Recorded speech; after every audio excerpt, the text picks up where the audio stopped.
Well, welcome to the Business Spotlight series. My name is Dan O'Brien. I'm a senior partner here at Action Coach in Central Texas.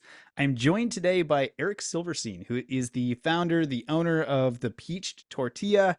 So excited to be sitting down, having some conversation on what is still a fairly cold morning here in Central Texas. But Eric, I want to say thank you, first of all, for taking some time to be here with us this morning. But why don't we just start with a little bit of background? Give us kind of the, I don't know, 10,000 foot view. Give us, tell us who you are, and then tell us a little bit about the Peach Tortilla.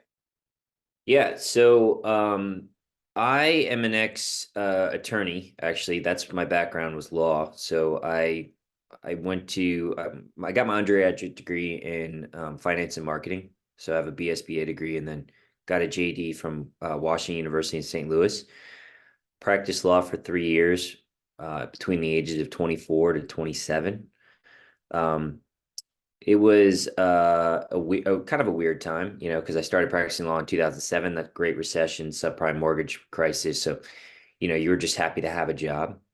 But any sort of joy that I found in practicing law was, kind of diminished. And um, given where I was at in my age, I wanted to take a chance at starting my own business. And so one of the things that kind of happened in the food industry coming out of the Great Recession was, innovative ways to start businesses. One of those being food trucks. Um, and so in 2010, I moved to Austin, quit my job as a lawyer. I was a litigator, and started a food truck with the hopes that, I could grow it into a business of some sort.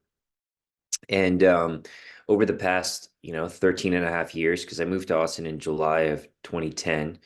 So over the past 13 and a half years, we've really just been focused on growing this business slowly over time, from one brick and mortar restaurant to multiple restaurants, a catering company, event space. So kind of a multifaceted hospitality group. Been growing at a steady organic pace. COVID kind of interrupted some of that growth pattern. Um, and yeah, so here we are today. We've got two full service restaurants plus another one nearing the end of construction, an event space and catering business that does full service catering. And then we have a licensed location inside the airport that's a QSR unit. Very cool. Absolutely love it. Excited to dive into some of that journey on, making that transition and starting the business and the growth over the last 13 years or so. But before we do, I always like to just kind of make sure I clarify for the audience as much as possible. Yeah, For those that haven't heard of, the Peach Tortilla, you mentioned a couple sure. full service restaurants, things like that. How would you express it to the audience if they've never heard of it before? Type of food, type of Yeah. experience, kind of give us the snapshot of what to expect when coming and checking out the restaurants. So our food is in one sentence, it's modern Asian comfort food. You could call it Asian fusion. Um, and it is largely an expression of a lot of the stuff I grew up eating. So I was born in Japan. My mom is actually Chinese. So I have a very multi-racial background. I'm not actually not Japanese, but I lived in Japan for 11 years, traveled all around Asia. So the food is very much a representation of kind of what I grew up eating across many different countries. Um, and it is a fusion of some sorts. And we kind of weave those flavors throughout the different menus at all of our locations. Very cool. Absolutely love that. So making this transition, what what was it like to leave such a call it kind of a prestigious type of a industry within litigation and being an attorney and making that leap into starting the business. Talk through that transition a little bit more. Tell us what was that Yeah. experience like for you? In retrospect, I sometimes wonder what I was thinking, but in the moment, it felt like the right thing to do. And it's kind of hard to explain. I wasn't particularly nervous about it. I was more excited and felt like this is my chance to pursue something that, you know, I really want to pursue. Um, So in the moment, you would think like walking into the managing partner's office at your law firm and saying, you know, I want to resign, and then the natural question after that is, well, what are you going to do, right? And most people would say, well, I'm going to another firm or something. But my response was, well, I'm going to start a food truck. That was met with, some surprise. But believe it or not, they much prefer to hear that than to say I'm going to a competitor, right? Or another law firm. So uh, I don't know. It's hard to explain. I was in a particular mindset when I was 27, where you know, one natural thing in life, and maybe you can attest to this as well, is you tend to think you're a lot older than you really are as you go through the progression of life. So when you're 27, you think you're old, right? And you think like life is passing you by. And then when you're 40 or whatever, you think you're even older. But at 27, I felt like, okay, my window to really try something here is pretty tight, because what if I get married? What if I have kids? What if I have a mortgage? My flexibility in terms of trying to do this is going to be pretty limited. So now's my time. So I didn't really think too much about like leaving the practice. I think my parents were probably more questioning the decision early on.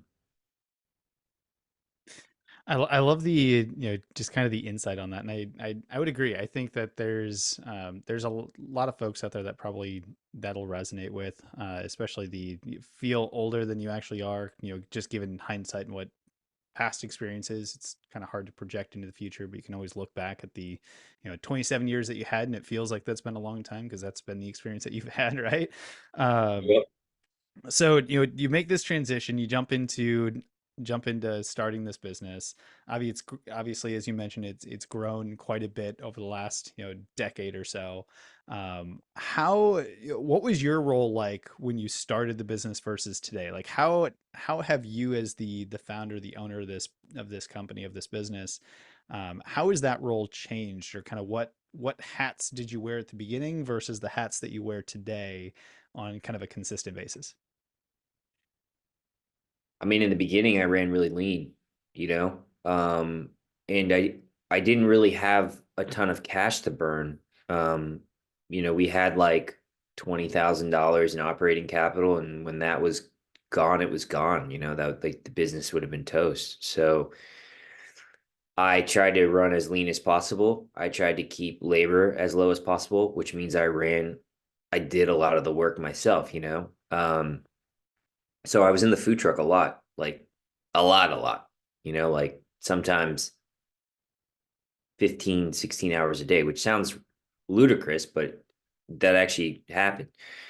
Um, so I as time went on, obviously I delegate and I hire people. You hire a food truck shift leader, somebody who can drive the truck, and you hire cooks and prep cooks and all that stuff over time.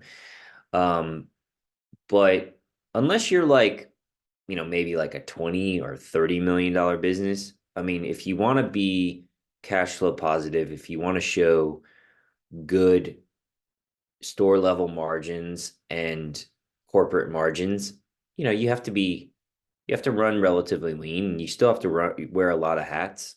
Um, and so I would say I still wear a lot of hats to this day. But perhaps those hats are different. I'm not cooking food every day. I'm not running services, but the hats are just different, right? The hats are reviewing P&Ls and doing interviews like these and sitting in on sales meetings and managing construction on new units and that kind of stuff. So it's just a different type of hat wearing. I love that. It's a cool progression to see how that works. If I could, I want to dive in because I know that this is a can be a challenge for a lot of smaller, newer businesses out there, and it's that taking that step from, I'm doing a lot of the work right now because I have to stay very lean and I don't have a whole lot of cash, and we're just getting this Sure. business rolling. But making those first couple of hires, getting to that point where you can make that transition and knowing kind of what to hire for next, what to delegate off. Um, like if you look back and kind of recall what that was like for you when you started to kind of make some of those choices down the road, how what was that like, or what insight did you gain from going through that that would be helpful for some of those that are watching this today?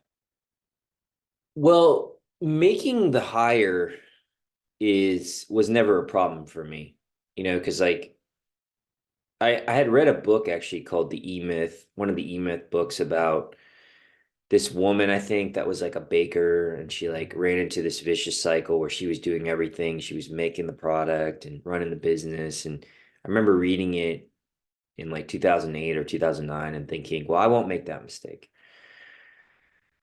Um, I mean, if you don't have the sales early on though, you might have to do all those things, right? Or you gonna bleed out on payroll, right? And so that's why it's so important to have that operating capital and that buffer early on so that you can afford to lose some money and not kill yourself. Owning a business is, I like to say it's like running a marathon, you know? It's not a sprint, and you got to pace yourself. You really got to pace yourself. And the only way to pace yourself is by delegating and hiring people to help you with things. Otherwise, you just burn out. And so I still burned out, even though I had no issue hiring people, I still burned out my first year because, I had to wear a lot of hats and I had to work a lot, right? And I'm not sure that there's a way around that, to be honest. Um, I don't think you're gonna meet too many entrepreneurs that were successful that were like, yeah, like I never really worked more than 40 hours a week and it's pretty calm. Like I think that's probably 1%, if that. Um, so I don't know. As we've grown, my biggest challenge has certainly been to let go of certain things. Um, Mm. as you scale, like you can't look at every plate of food that goes out. You have to trust your people. You can't touch every table or watch every service, you know? And you are going to have some bad reviews roll in, and you're going to have to address your team about it. But your team needs to make the correction, not you. So, you got to kind of balance it all. And you are the babysitter of the business, but you can't babysit every day. So that's kind of how it is. I like that. How do you let things go? How, as you're going through that process and you start to kind of go through that, what Yeah. typically is a bit of an emotional entanglement with Mhm. some of the different things that were in the business and you had your hands in, what did you find? How did you cope with the process of beginning to let go? I mean, you have to rationalize things to yourself. I mean, at a certain point, you have to, right? Certain scale, like you just can't do it all yourself, and life gets in the way if you have kids and stuff. And so, um, you might just not be able to do it at a certain point. You're gonna have to let stuff go. Um, and I think just it's something that does kind of happen naturally over time, especially as you get into your eighth, ninth, 10th year of business. Um, I would like lose sleep in the early days, like, oh man, I don't know if I trust this line cook to execute this one dish. But you could think about it in like when you just had one restaurant, you know. But if you've got three or four restaurants, like you can't really, that you would go crazy, right? You got to trust that they're doing their job and the people above them are doing their job. And that's why I think it's so important to grow organically.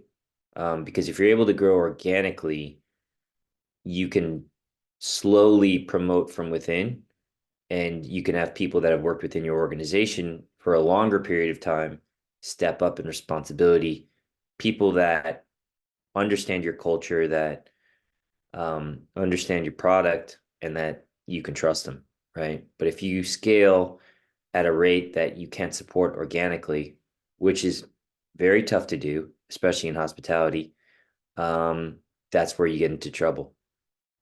Hmm, that's good insight. Speaking of growth, in kind of the process of growth, there tends to be this conversation around marketing. And I always like to ask a few questions around that because marketing is one of those areas that vital to every business, but Sure. isn't always the one that's the easiest for every business owner to really wrap their hands around and get really good at from the beginning. So I always like to just ask some questions like what worked, what hasn't worked, kind of what are some lessons learned along the way. But what has been your philosophy to marketing this business? And maybe because you've been in business for so long, how has that changed, over the Mm. last, 10 to 12 years? I think you just hit the nail on the head. It has to change. Um, and I think every business should reevaluate their marketing, you know, I mean, it should be like a yearly thing in terms of like how to market, but in terms of like just their overall, like visually how your brand looks and everything. I mean, that might need a deep dive every, 4 to 5 years, so to speak. It's evolved over time, we started with like a budget logo, right? And then we decided, hey, like we need to really revamp our logo. We need to revamp how our brand looks visually. We need to revamp our website. So we went through a huge brand, uh, uh, like a huge brand change in 2000, I think 13, 3 years into the business. And how you market the business has certainly evolved over time. When we were a food truck, we were on Twitter, we were tweeting our locations. Um, it actually worked. Like people were following us on Twitter. Um, then Instagram came along, then TikTok came along. There's so many elements to marketing your business. It can get overwhelming. Mhm. Um, and sometimes the businesses that have been around for a long time, the businesses that have been around for 15, 20 years, they might be good businesses, but they just haven't adapted to what they necessarily need to from a marketing perspective, right?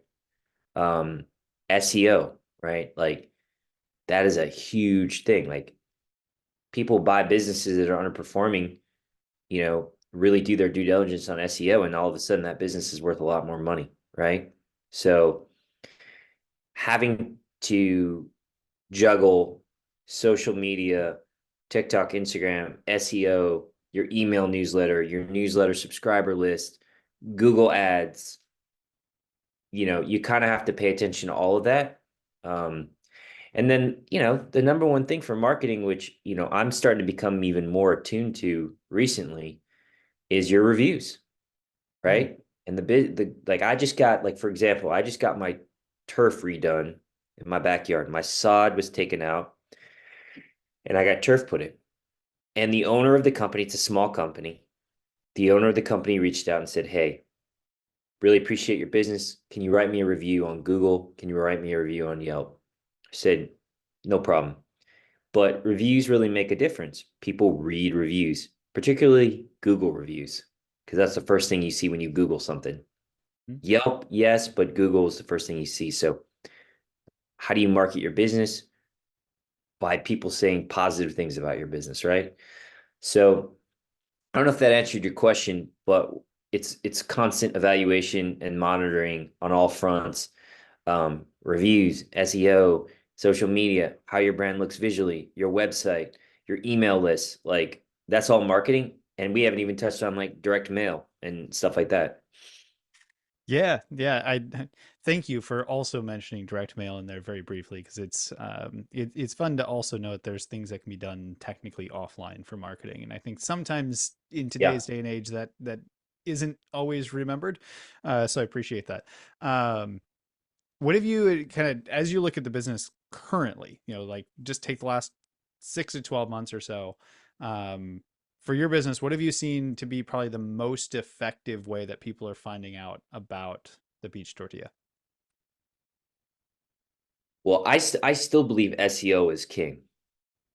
I do believe that. Um, and there's two sort of sub segments of SEO. There's your search engine optimization, like for your website, and how is your website built? Does it have the appropriate language that is searched at high volume? Do you have broken links on your website? Like, are all your images tagged with the appropriate verbiage that's needed for SEO, right? All these things that Google values and rates. And then you have the localized SEO aspect, which is these reviews that I'm talking about for your Hmm. GMB listing. And um, posting on posting once a week for your GMB listing, adding photos, like all that stuff matters too, right? And so I think those two we've been really kind of diving in on. We've also are working on a direct mail campaign because we were like, let's give that a shot. I've heard some good feedback from different people. Um, so I think there's a lot of ways to tackle it, but it can certainly be daunting, especially now with like social media, because a lot of social media is pay to play one way or the other, right? It wasn't like that when Facebook was first launched. You could put an organic post for your business and you might get a couple hundred likes. Now you get nothing, right? It's pay to play. Um, whether you're boosting an ad or sponsoring an ad, or whether you're paying for an influencer to come in and promote your product, it's pay to play either way. Yeah. It's definitely become a more sophisticated game than it once was. Um, I I'd love agree that. with that. I love that. So I do want to be respectful of time, and before we jump into some of our rapid fire questions, I always like to just at least ask the question of where do you see the business in the next 3 to 5 years as you continue to grow. You mentioned you've got another location that's almost done under construction, if I'm recalling correctly. That's right. But when you look out for the next 3 to 5 years, what does this business look like? How does what's your role in the business look like? Does it change over the next couple of years? But kind of what's give us a sneak peek into what you see as things continue to grow. That's a great question. Right now I'm just focused on opening this new restaurant. Opening a new restaurant is, do you have children? I do. It's like having a baby. It really is. It's like having another kid. And so, for that first year, you're like, is it healthy? Is it going to sleep on time? Like, do I need to feed it more? Like, all that stuff that comes with having a baby. It's like a restaurant. It's like a living, breathing organism. So I haven't really thought too much beyond that necessarily for our growth. But in terms of me, like, I think as I enter the back end of my second decade of running this business, life happens, man. It just does. And so you got to figure out a way to take your foot off the gas pedal without your business losing momentum. Mm. Uh, so yeah, I mean, continue to delegate with scale. If you're successful with boosting sales through scale, then that does give you some buffer to add a body or two, help you run the business. So it's kind of wait and see on that front. Cool. I appreciate the context there. Well, we've certainly covered a lot of ground in the conversation. I know we could probably dive in even deeper on certain topics that we've covered so far Sure. today. But I do want to be respectful of time, and I've got a couple call them rapid fire questions. Just pull out some additional nuggets of wisdom for the audience, that sort of thing. So the first one here is when you look at your journey through being a litigator, through starting this business to where you are today, what would you say has been kind of your key to success?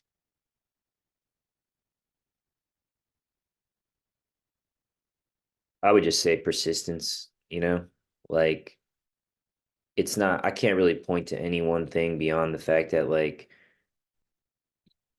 I've been willing to wake up every day for 13 and a half years and get to work, you know, and carry the burden of running a business and carry the burden of a payroll, and I think persistence is a big thing, like anyone can do anything for a couple days or a week, maybe a month, maybe a year, but can you do it for 10 years? Can you do it for 15, 20? I like that. How about advice? If you were to give the audience just one piece of advice, what would you give them? Nothing's ever as bad as it seems, and nothing's ever as good as it seems. I like that. Take a moment to write that one down.